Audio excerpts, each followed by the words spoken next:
واجب الاحترام بزرگوں اور عزیز دوستوں،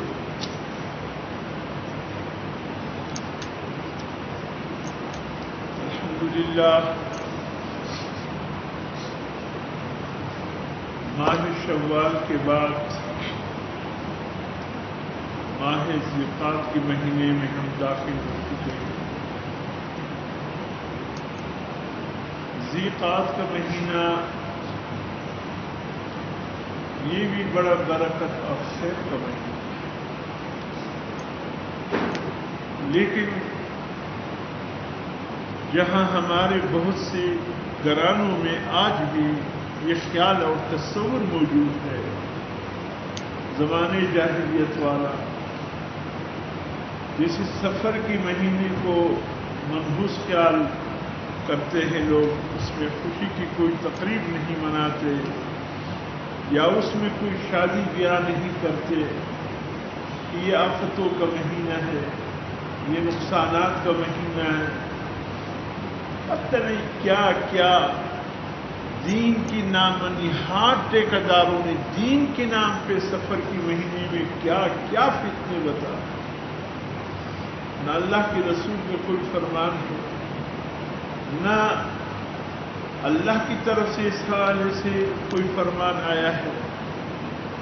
اللہ کی طرف سے جو ٹوک الفاظ میں فرمایا ان عدت الشہور عند اللہ 12 شہرا فی کتاب اللہ یوم خلق السماوات والارض منها 4 حرم، کہ مہینوں کا حساب عرصے دراز سے اللہ کے ہاں جب سے اللہ نے یہ کائنات پیدا کیا، انسانوں کی تخلیق نہیں، کائنات کی تخلیق، اور کائنات کی تخلیق کب سے ہوئی اللہ کو علم ہے، لاکھوں سال، کروڑوں سال، اربوں سال اللہ کو علم ہے کہ اللہ نے یہ کائنات کب بنائی۔ جب اللہ پاک نے زمین بنائی، آسمان بنایا، پہاڑ بنائے، سمندر، دریا وغیرہ کے نظام بنایا، اس میں پھر تخلیقات کے ایک سلسلے اس میں رکھا، ایک اللہ کو علم۔ اس وقت سے اللہ رب العزت فرماتے ہیں کہ اس دنیا میں جو اللہ نے دن اور مہینوں کا جو حساب رکھا ہے وہ یہ کہ سال کے 12 مہینے، سال کے 12 مہینوں کا ایک حساب چلا آ رہا ہے، اور فرمائے منہا 4 حرم، ان 12 مہینوں میں 4 مہینے حرمت کے ہیں، الشہر الحرام بالشہر الحرام والحرمات قصاص۔ قرآن مجید کی ابتدائی دور میں بھی ان 4 مہینوں کے حرمت، فضیلت اور اس کے ساتھ ساتھ فرض درجے پر اس کے حرمت کا تعین آیا تھا، اور اس میں ایک مہینہ فرمایا وہ ہے جو جمادی الاخر اور شعبان کے بیچ میں ہے، جو رجب کا مہینہ ہے، اور 4 مہینے یہ الحج اشہر معلومات، وہ حج کے جو 3 مہینے ہیں وہ پھر حرمت کے مہینے حج کی بنیاد پر کہ لوگ حج کے لیے سفر کر کے جاتے تھے، اور جب تک گھروں کو واپس نہ آ جاتے اس میں قتال، چوروں کا چوری کرنا، ڈاکو کا ڈاکہ ڈالنا، قافلوں کا لوٹنا منع ہوتا تھا، حتیٰ کہ ان مہینوں کا 3 مہینوں کا شوال، ذیقعدہ ایک یہ مہینہ، دوسرا جس میں ہم موجود ہیں، تیسرا آنے والا مہینہ جس میں حج جیسے عظیم فریضہ انجام دیا جاتا ہے، تو اس میں ڈاکو بھی ڈاکہ نہیں ڈالتے تھے، چور بھی چوری نہیں کرتے تھے، کہ بھئی یہ حرمت کے مہینے، خیال کرنا اس میں کسی کی مال نہ لوٹنا، اس وقت چوروں کو بھی اتنا احترام ہوتا تھا۔ بہرحال یہ کچھ تفصیل طلب مسئلہ ہے، فی الوقت اس موضوع پر نہیں بولنا، یہ ایک میں نے تمہید رکھ دی، انشاءاللہ اس کی تفصیل تکمیل کے ساتھ انشاءاللہ زندگی رہی تو آنے والے جمعے عرض کروں گا۔ آج کی جمعے میں جو بقیہ باتیں رہ گئی تھی پچھلے جمعے سے اس کو مکمل کر کے تاکہ بات ختم کر دوں۔ میں نے اس حوالے سے ذکر کیا تھا، تمہید باندھتے ہوئے تقریباً یہ 2 مہینے سے تمہید میں گزرے، اور پچھلے جمعے کو تمہید میں جاتے جاتے میں نے موضوع کو چھیڑ دیا تھا، اور میں نے کہا انشاءاللہ اس کی تکمیل آخر یعنی آنے والے جمعے میں کر کے بات میں ختم کر دوں۔ میرے محترم دوستوں، بڑی توجہ سے یہ باتیں سنی ہیں، یہ اس میں آپ کے لیے بھی فائدہ ہے، ہمارے لیے بھی فائدہ ہے۔ دیکھیں اللہ نے ہمیں جو اس دنیا میں پیدا کیا ہے، ہم ایسے نہیں آئے ہیں، اللہ نے عبث ہمیں پیدا نہیں کیا ہے، بغیر کسی ذمہ داری کے، ڈیوٹی کے، کام کے اللہ نے ہمیں ایسا نہیں بھیجا۔ اگر اللہ پاک نے اس کائنات میں صرف عبادت ہی کے لیے کسی کو پیدا کرنا تھا تو فرشتے کافی تھے اللہ کے لیے۔ حضور صلی اللہ علیہ وسلم فرماتے ایک بالش کی برابر جگہ آسمان میں خالی نہیں جس میں فرشتے اللہ کی عبادت میں مصروف نہ ہو۔ کوئی قیام کی حالت میں ہے، کوئی رکوع کی حالت میں، کوئی سجدے کی حالت میں، اور کوئی قنوت کی حالت میں۔ ایک بالش کی برابر حضور صلی اللہ علیہ وسلم فرماتے آسمانوں میں جگہ خالی نہیں۔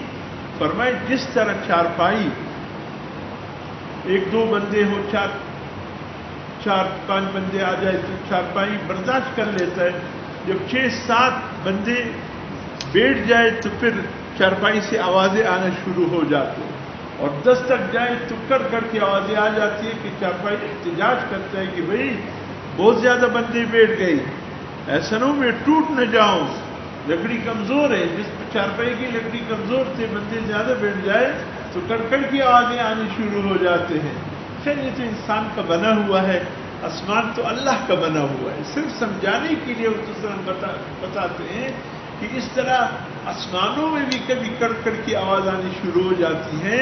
اللہ کی مخلوق، وہ مخلوق وما یعلم جنود ربک الا ہو، اس کی تعداد کتنی ہے ایک اللہ کو علم۔ حضور صلی اللہ علیہ وسلم فرماتے ہیں کہ بیت اللہ شریف،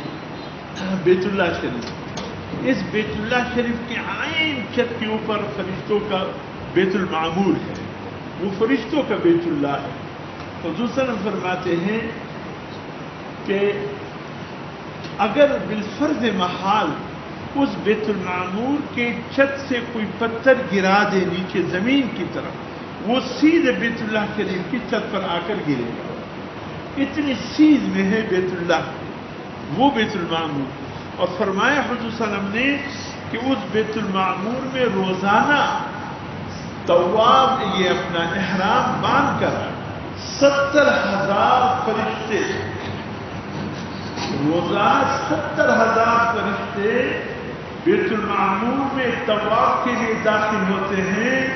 قیامت تک پھر ان فرشتوں میں جو ایک دفعہ بیت المعمور کا طواف کر چکے ہیں دوبارہ باری نہیں آتی۔ اب کتنے فرشتے ہیں، کتنی اس کی تعداد ہے، ہم آیا جنود ربک الا ہو، اپنے لشکر کو اللہ ہی جانتے ہیں، اللہ کے علاوہ کوئی نہیں جانتے کہ کتنی خلقت فرشتوں کی صورت ہے۔ تو عبادت کے لیے فرشتے بہت تھے، تو صرف بندگی ہی کے لیے، عبادت کے لیے اللہ نے انسانوں کو پیدا نہیں کیا۔ اسی طریقے سے اگر مقصد زندگی یہ ہو کھاؤ پیو، نفس کی خواہش کو پورا کرو، بچوں کو پیدا کرو، بس اپنے روزمرہ کی زندگی جو تقاضے ہیں اسی کو پورا کرو، تو پھر اس کے لیے جانور اچھے فریضہ انجام دے رہے ہیں۔ کوئی جانور ہمیں اپنا گوشت پیش کر رہا ہے، کوئی جانور ہمیں اپنا دودھ پیش کر رہا ہے، کوئی جانور اپنا کار ہمیں پیش کر رہا ہے۔ غرض ہے کہ جانوروں کی ایک ایک چیز استعمال کی آیت ہوتی ہے، اور کچھ پرندے، کچھ جانور ہمارے نفس کی تسکین کے لیے عمر بھر پنجروں میں زندگی گزارتے ہیں تاکہ اس سے ہمارے ذوق کو تسکین ملے۔ ہاں کیا ہم کہتے ہیں کہ خوبصورت پرندہ ہے، صبح کے وقت یہ لہلہاتا ہے، اس کی آواز اللہ کا ذکر عبادت کرتے ہم سمجھتے ہیں کہ شوق میں یہ چڑیا چہچہاتی ہے، حالانکہ وہ اپنے رب کی عبادت میں مصروف نظر آتی ہے۔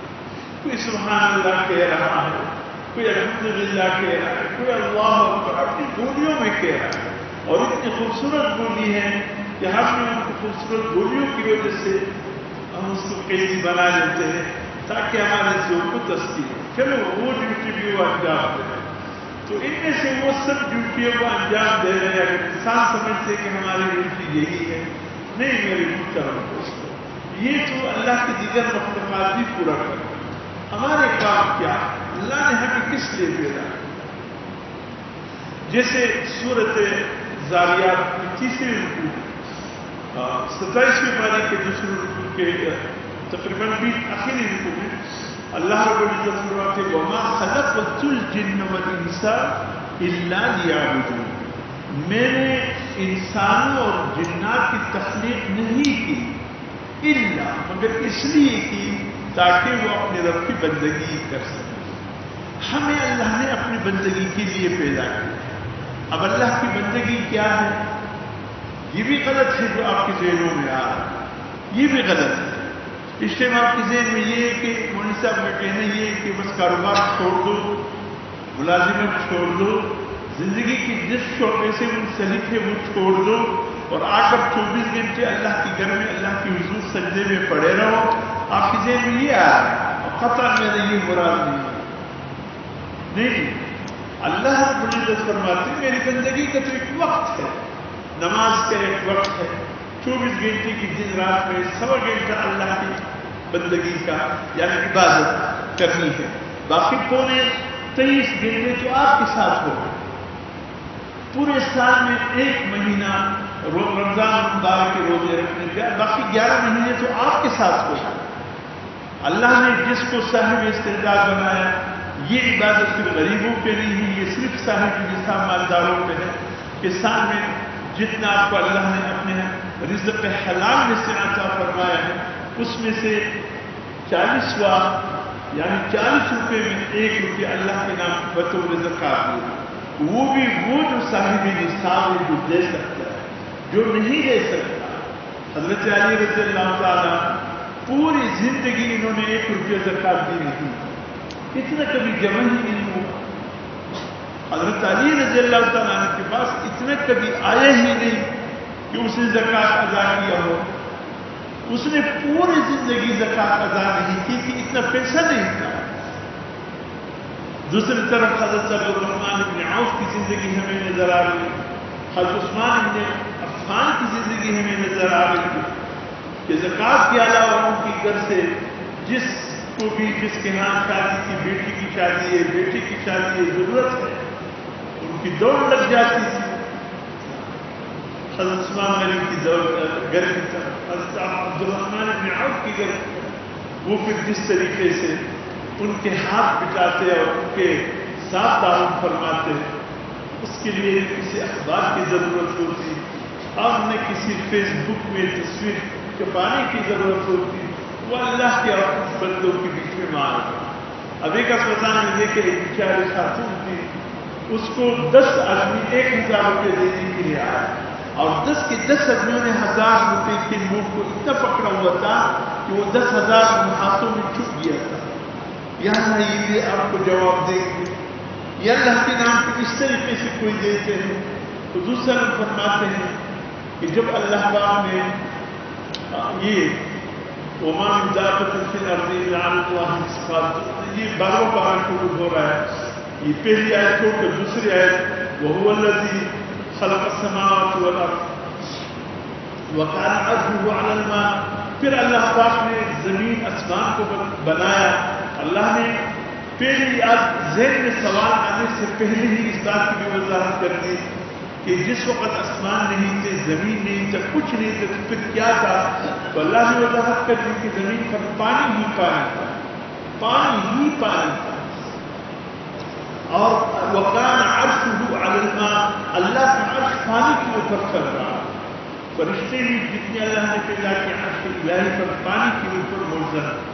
اللہ نے کائنات بنانے کا حدیث میں آتا ہے، تفصیلات ہے، مختصراً عرض کر جب اللہ نے آسمان و زمین کی تخلیق کا بنانے کا فیصلہ فرمایا، اب سورت بقرہ میں ہے کہ اللہ نے زمین پہلی پیدا کی، زمین پہلے پیدا کی، اور سورت نازعات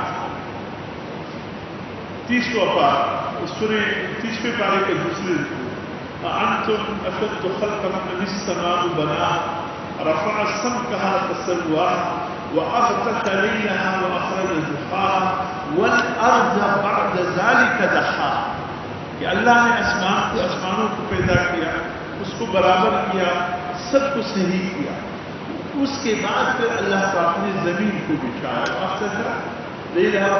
پھر اللہ نے پھیلائے زمین کو آسمان کی پیدائش کے بعد. یا اللہ سورہ بقرہ میں تو ہے کہ زمین کو پہلے پیدا کیا، سورۃ نازعات میں ہے کہ آسمان کو پہلے پیدا کیا. ان دونوں میں پہلی پیدائش کس کی ہوئی؟ مفسرین قربان جاؤ ان کی محنت اور تحقیق پر، قربان جاؤ ان کے احادیث مبارک پر خوب وضاحت فرمائی کہ پیدائش میں اللہ نے سب سے پہلے زمین کو پیدا کیا. زمین دوسرا فرماتے گوندے ہوئے آٹے کی شکل میں تھا. جیسے آٹا گوندا جاتا ہے، بعد میں اس میں سے پیڑے بنا کر روٹی پھر پھیلا کر بنائی جاتی ہے. گوندا کہیں نہ جا کر اس میں کچھ دیر کے لیے رکھ دیا جاتا ہے. تو زمین گوندے ہوئے آٹے کی شکل میں سے. یہ گوندا ہوا آٹا کہاں پر تھا؟ جہاں پر بیت اللہ شریف ہے، جس کو حرم کہتے ہیں، جس مقام کے ارد گرد ہم طواف کرتے ہیں. یہ گوندے ہوئے آٹے کی شکل میں زمین یہاں پر تھا. اللہ نے اس مقام پر، اس لیے اس مقام کو جو بیت اللہ شریف ہے زمین کا ناف بھی بولتے ہیں. اور یہ ناف انسان کے ایسے مقام پہ ہیں کہ پورے بدن کا درمیان ہے. اور جب دنیا میں جب تک نہیں آتے انسان منہ سے زبان سے کہا نہیں کرتا، اس کو رزق ناف ہی کے ذریعے سے ملتی ہے. تو بہرحال زمین انسان کی بدن کا نام، یہ پیدائش سے قبل روزی کا ذریعہ. تو اللہ نے اس کائنات کا نام کہاں رکھ دیا؟ بیت اللہ شریف. پھر لوگوں میں اس جاہلیت ہوا کرتی تھی. تاریخ میں لکھا ہے کہ ایک جس طرح وہ قلعہ ہوتے ہیں یعنی جس پر جانوروں کو باندھا جاتا ہے، قلعہ قسم کے وہ زمین پر یعنی اس کو ٹونک کر اس پر جانور باندھتے ہیں. تو اسی طریقے سے ایک لوگوں نے اس کو بنا لیا. تب بہت پہلی تاریخ کی شکل تاریخ کی واقعات موجود ہیں اور لوگ اس کو کہتے تھے زمین کا نام یہ. حالانکہ وہ تو ایسی بات تھی، زمین کے نام سے مراد حرم ہے کہ حرم شریف کو اللہ نے زمین کا نام کہا ہے. لوگوں نے وہاں منڈا اس انداز سے زمین میں ٹھونک دیا تھا تو اس کو سمجھتے تھے کہ زمین پورے زمین کا یہ ناپ ہے اور آ کر اپنے ناپ اس پر رکھ کر رگڑتے تھے. وقت وقت کی بات ہے، جاہلوں نے کیا کیا کچھ نہیں کیا. وہ پھر صحیح دین آیا، صحیح طریقے آ گئے، صحیح بات آ گئی. اللہ یہ بات حضور صلی اللہ علیہ وسلم کے زمانے سے بھی پہلے کا ہے. حضور صلی اللہ علیہ وسلم نے آ کر سمجھایا کہ اللہ کے بندو ناپ سے یہ قلعہ مراد نہیں ہے. یہ جو تم لوگوں نے لکڑی یا لوہے کے بوٹی زمین میں ٹوک دے ملازم کے ساتھ، اس کو ناپ نہیں کہا جاتا. ناپ سے مراد خانہ کعبہ، ناپ سے مراد بیت اللہ شریف ہے، ناپ سے مراد ایک قبول حرم ہے. یہ زمین کا ایک قسم کا ناپ ہوا کرتا. تو یہاں گوندے ہوئے آٹے کی شکل میں اللہ نے زمین کو رکھ دیا. اس کے بعد اللہ آسمانوں کی طرف متوجہ، آسمانوں کو پیدا کیا. آسمان پیدا کرنے کے بعد پھر اس کو پھیلایا خوب. پھیلا کے ہونے کے بعد پھر اللہ پاک نے زمین کو پھر پھیلایا. زمین کو جب پھیلایا تو اللہ رب العزت نے زمین کو جب پانی کے اوپر رکھ دیا، یہی سے پھیلایا. یہ بھی بالکل درمیان میں ہے. دنیا بھر کے انسانوں کا ایک ہی ٹائم میں بیت اللہ شریف پہنچنا انتہائی آسان ہے. اگر شمال میں ہوتا، جنوب میں ہوتا تو شمال کی طرف جانا جنوب والوں کے لیے مشکلات ہوتے ہیں، یا اگر مشرق میں ہوتا مغرب والوں کو مشرق تک جانا، یا اگر مغرب میں ہوتا اور مشرق والوں کا مغرب میں جانا بہت مشکل ہوتا. اللہ نے بیت اللہ شریف کو ایسے مقام پہ بنایا ہے کہ تمام دنیا کے اطراف سے سفر کرنا انتہائی آسان، کوئی مشکل نہیں ہے. ہر شخص بیری جہاز والا ہو، ہوائی جہاز والا ہو، بائی روڈ ہو، بالکل آسانی سے بیت اللہ شریف اطراف عالم سے آسانی سے پہنچ سکتے ہیں. کافی مشکل، کوئی مشکل نہیں بیت اللہ شریف پہنچنے کا. اس لیے اس کو زمین کا، یہ حرم شریف کو زمین کا نام کہا. بہرحال جب پانی کے اوپر اللہ نے زمین بنا دی، فرشتوں نے کہا سبحان اللہ، یا اللہ یہ زمین سے بھی کوئی سخت چیز مٹی سے ہے کہ اس نے یعنی پانی ہلنے لگا. تو اللہ نے اس زمین کے اوپر پہاڑ، بڑے بڑے پہاڑ آپ کا ایک پہاڑ کوئی ہندو کش، آپ نام سنتے ہیں کوئی ہندو کش کا، اکثر بڑے بڑے زلزلوں کا جو ہے یہ کوئی ہندو کش کی مرکز ہوتا ہے۔ عجیب پہاڑ، صحیح تاریخ بتاتا ہے کوئی ہندو کش پہاڑ 4000 کلومیٹر پر منتقل ہے، 4000 کلومیٹر اس کی طوالت 5 ملکوں سے گزرا ہے، پاکستان، انڈیا، نیپال، سری لنکا اور چین، یہ 5 ملکوں میں یہ پہاڑ موجود ہے۔ اللہ کے ساتھ اتنا بڑا پہاڑ، اور باقی کتنی بڑے بڑے پہاڑ اللہ نے پیدا کیے۔ جب چاہ پہاڑ زمین پر آ گئے، زمین کہیں نہ رک گیا۔ فرشتوں نے کہا سبحان اللہ، یا اللہ ان پہاڑوں سے بڑھ کر بھی کوئی اتنا مضبوط چیز ہے کہ ان پہاڑوں نے زمین کے ہلنے کو رکوا دیا۔